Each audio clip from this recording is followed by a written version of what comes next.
ಸ್ನೇಹಿತರೆ, ಎಲ್ಲರಿಗೂ ರಹಸ್ಯ ಕಥೆಗಳಿಗೆ ಸ್ವಾಗತ. ಸ್ನೇಹಿತರೆ, ನಿಮ್ಮೆಲ್ಲರಿಗೂ ಒಂದು ಅದ್ಭುತವಾದ ಕತೆ ಹೇಳೋ ಟೈಮ್. ನಮ್ಮ ಹಾಸನ ತಾಲೂಕು ಸಲಗಾಮೆ ಹೋಬಳಿ ಬೀಕನಹಳ್ಳಿ ಗ್ರಾಮದಲ್ಲೊಂದು ಹಳೆಯದಾದ ದಾರಿ ಇದೆ. ಆ ದಾರಿಯಲ್ಲಿ ನಿಂತಿದೆ ಶ್ರೀ ಪುರದಮ್ಮನವರ ದೇವಸ್ಥಾನ. ಈ ದೇವಾಲಯ ಏನಿದೆ, ಈ ದೇವಾಲಯ ಸುಮಾರು 200 ವರ್ಷ ಹಳೆಯದಾದ ದೇವಾಲಯ. ಹಳ್ಳಿಯವರು ಏನು ಹೇಳ್ತಾರೆ ಅಂದರೆ, ಅವಳು ಕೇವಲ ಆರಾಧನೆಯ ದೇವತೆಯಲ್ಲ, ಭೂತ ಪ್ರೇತ ದೆವ್ವ ಹಿಡಿದವರನ್ನೆಲ್ಲ ಬಿಡಿಸುವಂತಹ ಶಕ್ತಿ ಹೊಂದಿರುವ ಅಮ್ಮ ಅಂತ. ಆದರೆ ಯಾರಿಗೂ ಗೊತ್ತಿಲ್ಲದಂತಹ ಒಂದು ಭಯಾನಕವಾದ ಕತೆ ಕೂಡ ಇದೆ. ಈ ಕತೆ ಶುರು ಮಾಡೋದಕ್ಕಿಂತ ಮುಂಚೆ ಇದೇ ರೀತಿಯ ಹಾರರ್, ಮಿಸ್ಟೀರಿಯಸ್ ಆ್ಯಂಡ್ ಹಿಸ್ಟಾರಿಕಲ್ ವಿಡಿಯೋಗಳು ನಿಮ್ಗೆ ಏನಾದ್ರು ಬೇಕಾಗಿದ್ದರೆ ದಯವಿಟ್ಟು ನಮ್ಮ ಚಾನಲ್ನ ಸಬ್ಸ್ಕ್ರೈಬ್ ಮಾಡ್ಕೊಳ್ಳಿ. ಕತೆ ಇವಾಗ ಶುರುವಾಗಲಿದೆ. ಅದೇ ಊರಿನಲ್ಲಿ ನಾಗರಾಜು ಎನ್ನುವ ರೈತ, ಅವನ ಹೆಂಡತಿ ಹೆಸರು ಲಿಂಗಮ್ಮ. ಒಬ್ಬಳು ಮಗಳಿದ್ದಳು, ಅವಳ ಹೆಸರು ಮಾಲತಿ. ಇವರ ಕುಟುಂಬ ತುಂಬಾ ಸುಂದರವಾದ ಕುಟುಂಬ. ಇವ್ರಿಗೆ ಯಾರ ಸವಾಸಕ್ಕೂ ಕೂಡ ಹೋಗ್ತಾ ಇರಲಿಲ್ಲ. ದಿನ ಬೆಳಗ್ಗೆ ಎದ್ರೆ ಗದ್ದೆಯ ಕೆಲಸ ಅಂತ ದಿನನಿತ್ಯ ಅವರ ಕೆಲಸಗಳನ್ನು ಮಾಡಿಕೊಂಡು ತಮ್ಮ ಮಗಳನ್ನು ಕೂಡ ಸಾಕೊಂಡು ಹೋಗ್ತಾ ಇದ್ರು.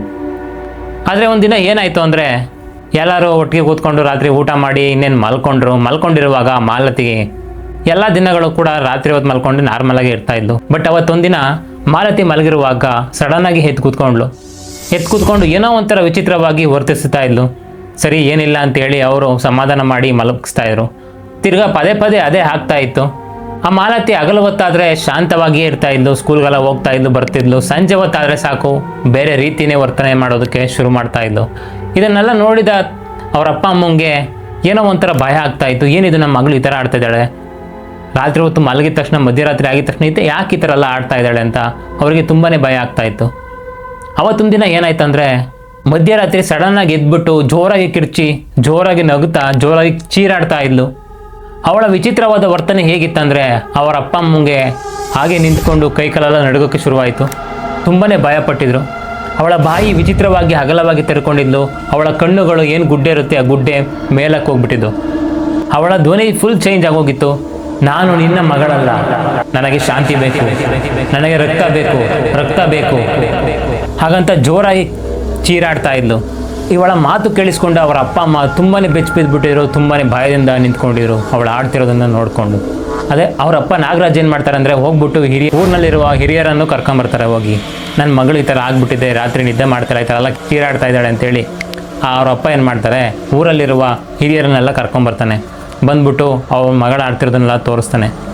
ನೋಡಿ ಯಜಮಾನ್ರೆ, ನನ್ನ ಮಗಳು ಈ ಥರ ಎಲ್ಲ ಆಡ್ತಾ ಇದ್ದಾಳೆ, ಈ ಥರ ರಾತ್ರಿ ಎಲ್ಲ ಕಿರ್ಚಾಡ್ತಾ ಇದ್ದಾಳೆ, ನಮಗೆ ತುಂಬಾ ಭಯ ಆಗ್ತಿದೆ, ನಮ್ಗೆ ಏನು ಮಾಡಬೇಕು ಗೊತ್ತಾಗ್ತಿಲ್ಲ ಅಂತೇಳಿ ನಾಗರಾಜಪ್ಪ ಹಿರಿಯ ನಾಯಕರಿಗೆ ಹೇಳ್ತಾ ಇರ್ತಾನೆ. ಆಗ ಹಳ್ಳಿಯವರೆಲ್ಲ ಬಂದು ನೋಡ್ಕೊಂಡು ನಿಂತ್ಕೊಂಡಿರ್ತಾರೆ. ಸುತ್ತಮುತ್ತ ತುಂಬಿಟ್ಬಿಡ್ತಾರೆ. ಅವ್ರ ಮನೆ ಮುಂದೆ ಫುಲ್ ಜನ ತುಂಬಿರ್ತಾರೆ.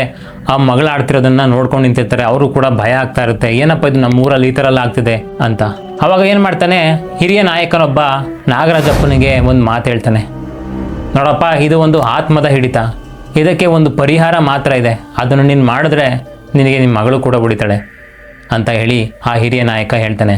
ಆಗ ನಾಗರಾಜಪ್ಪ ಸರಿ ಆಯಿತು ಮಾಡ್ತೀನಿ ಅಂತೇಳಿ ಅವನು ಕೂಡ ಒಪ್ಕೊತಾನೆ. ಪುರದಮ್ಮನ ಬಳಿಗೆ ನಿಮ್ಮ ಮಗಳನ್ನು ಕರ್ಕೊಂಡು ಹೋಗಬೇಕು. ಆವತ್ತು ಅಮಾವಾಸ್ಯೆ ಬೇರೆ. ಆ 4 ಜನ ಹಿರಿಯರು ಬಂದ್ಬಿಟ್ಟು ಆ ಮಾಲತಿಯನ್ನು ಹಗ್ಗದಲ್ಲಿ ಕಟ್ಟಿ ಬೆನ್ನಿಗೆ ಹೊತ್ಕೊಂಡು ಅಲ್ಲಿಂದ ಹೊರಡ್ತಾರೆ. ಹಾಗೆ ಹೋಗುವಾಗ ದಾರಿಯಲ್ಲಿ ಜೋರಾದ ಬಿರುಗಾಳಿ ಕೂಡ ಬೀಸ್ತಾ ಇರುತ್ತೆ. ಮರದ ಕೊಂಬೆಗಳು ಏನು ಮಾಡ್ತವೆ, ಚೂರಾಗಿ ರಸ್ತೆಯಲ್ಲಿ ಅಡ್ಡವಾಗಿ ಬೀಳ್ತವೆ. ಮಾಲತಿಯ ಕೂದಲು ಕೂಡ ಗಾಳಿಯಲ್ಲಿ ಹಾರಾಡ್ತಾ ಇರುತ್ತೆ. ಅವಳ ಕಣ್ಣುಗಳು ಕೆಂಪಾಗಿ ಹೊಳಿತಾ ಇರ್ತವೆ.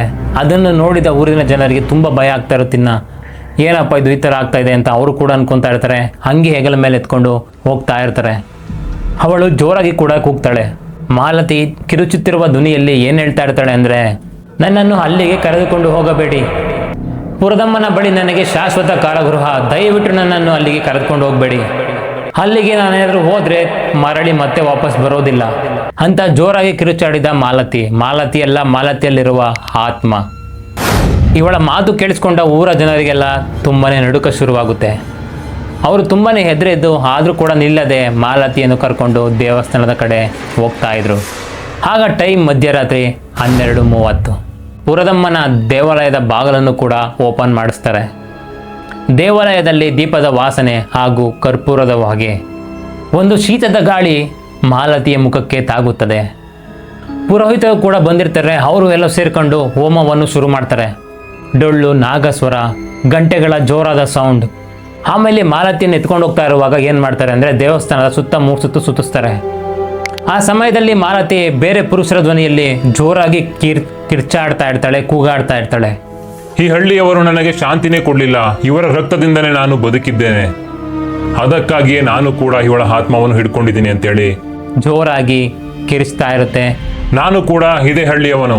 ಹೀಗಂತ ಆ ಮಾಲತಿಯಲ್ಲಿರುವ ಆತ್ಮ ಜೋರಾಗಿ ಕಿರ್ಚಾಡ್ತಾ ಇರುತ್ತೆ. ಪುರೋಹಿತರು ಜಪ ಮಾಡ್ತಾ ಇರ್ತಾರೆ. ಮಾಡುತ್ತಿರುವಾಗ ಆ ದೆವ್ವದ ಧ್ವನಿ ಗೋಡೆಯಲ್ಲಿ ರಿಫ್ಲೆಕ್ಟ್ ಆಗ್ತಾ ಇರುತ್ತೆ. ಈ ಮಾಲತಿಯ ಮಾತನ್ನೆಲ್ಲ ಕೇಳಿಸ್ಕೊಂಡು ಹಳ್ಳಿಯಲ್ಲಿರುವ ಒಬ್ಬ ಹಿರಿಯರು ಹೇಳ್ತಾರೆ, ಇದು ನಮ್ಮ ಹಳ್ಳಿಯದೇ ಪಾಪ.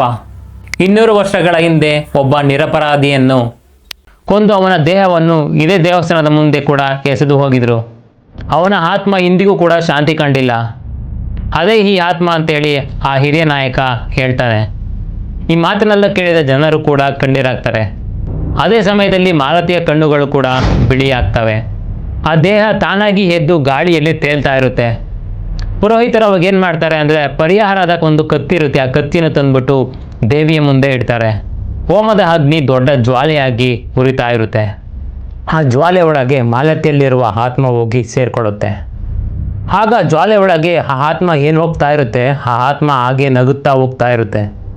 ಕೊನೆಯದಾಗಿ ಆ ಆತ್ಮ ಜ್ವಾಲೆ ಒಳಗೆ ಉರಿಯುತ್ತಿರುವಾಗ ಹೇಳುತ್ತೆ, ಈ ಪುರದಮ್ಮನ ಆಲೆಯಲ್ಲಿ ನಾನು ಬಂದಿಯಾಗಿದ್ದೇನೆ, ಆದರೆ ನನ್ನ ನೆರಳು ಹೊರಗೆ ಬರುತ್ತದೆ. ಅಲ್ಲಿ ಯಾರು ಕೂಡ ಸುರಕ್ಷಿತರಲ್ಲ ಅಂತ. ಹೀಗೆ ತುಂಬಾ ಕಾಲ ಕಳೆಯುತ್ತೆ. ಕಾಲ ಕಳೆದರೂ ಕೂಡ ಇಂದಿಗೂ ಆ ದಾರಿಯಲ್ಲಿ ಹೋಗುವವರು ಹೇಳ್ತಾರೆ, ಅಮಾವಾಸ್ಯೆ ರಾತ್ರಿ ಪುರದಮ್ಮ ದೇವಸ್ಥಾನ ಇದೆಯಲ್ಲ, ಆ ದೇವಸ್ಥಾನದ ಹಿಂಭಾಗದ ಕಾಡಿನಲ್ಲಿ ಒಬ್ಬ ಗಂಡಸಿನ ಆತ್ಮದ ಧ್ವನಿ ಕೂಡ ಕೇಳಿಸುತ್ತೆ. ಆ ಶಬ್ದ ಯಾವುದು? ಮಾಲತಿ ಒಳಗಿದ್ದ ಆತ್ಮದ ಶಬ್ದನ ಅಥವಾ ಬೇರೆ ಯಾವುದಾದರೂ ಆತ್ಮದ? ಕೊನೆಯದಾಗಿ ನಮ್ಮ ಪುರದಮ್ಮ ಮಾಲತಿಯನ್ನು ಸುರಕ್ಷಿತವಾಗಿ ಉಳಿಸ್ಕೊಳ್ಳುತ್ತೆ. ಆ ತಾಯಿಯನ್ನು ನಂಬಿ ಬಂದವರ ಕೈ ಯಾವತ್ತೂ ಕೂಡ ಬಿಟ್ಟಿಲ್ಲ. ಕೊನೆಯದಾಗಿ ಆ ಆತ್ಮಕ್ಕೂ ಕೂಡ ಶಾಂತಿ ಸಿಕ್ಕಿದೆ. ಈ ವಿಡಿಯೋವನ್ನು ಯಾರ್ಯಾರು ನೋಡ್ತಾ ಇದ್ದೀರಾ, ನಿಮ್ಮೆಲ್ಲರಿಗೂ ಆ ಪುರದಮ್ಮನ ಆಶೀರ್ವಾದ ನಿಮ್ಮ ಮೇಲಿರಲಿ ಅಂತೇಳಿ ಈ ವಿಡಿಯೋವನ್ನು ಮುಗಿಸ್ತಾ ಇದ್ದೀನಿ. ಧನ್ಯವಾದಗಳು.